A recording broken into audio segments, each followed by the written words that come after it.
अहम खबर आपको देंगे। आपको बताएं कि आसिम तारिक शहीद की नमाज जनाजा अदा कर दी गई है। ग्रुप कैप्टन आसिम तारिक शहीद की नमाज जनाजा अदा कर दी गई है। आपको बताएं कि ये अफसोसनाक वाक़या पेश आया था जब उन्होंने अपना फ़र्ज़ निभाते हुए एक मुलजिम को रोकने की कोशिश की थी। वो एक खातून को हिरासत कर रहा था तो उस मुलजिम ने इन्हें गोली मारकर शहीद कर दिया था। इसी पर बात करेंगे अपने नुमाइंदे सलमान अवान से। सलमान, बताइएगा।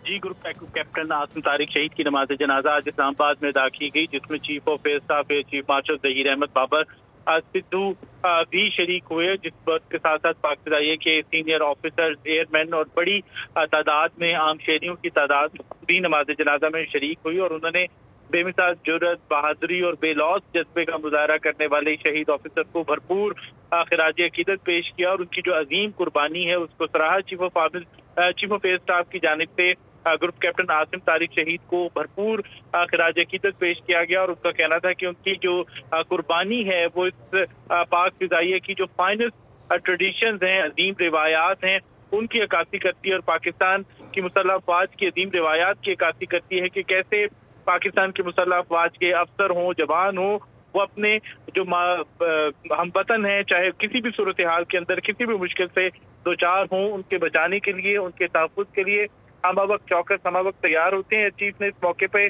कहा कि जिस तरह से उन्होंने जान का नजराना पेश किया है एक मासूम खातून को, एक मासूम शहरी को बचाते हुए, वो जाहिर करता है कि किस तरह से पाकिस्तान एयरफोर्स के तमाम एहलकार, चाहे वो मर्द हों, वो खवातीन हों, वो मादरे वतन के तहफ़्फ़ुज़ के लिए, अपनी कौम के तहफ़्फ़ुज़ के लिए, हर महाज पर तहफ़्फ़ुज़ के लिए तैयार हैं। जी ठीक है, बहुत शुक्रिया आपका सलमान अवान।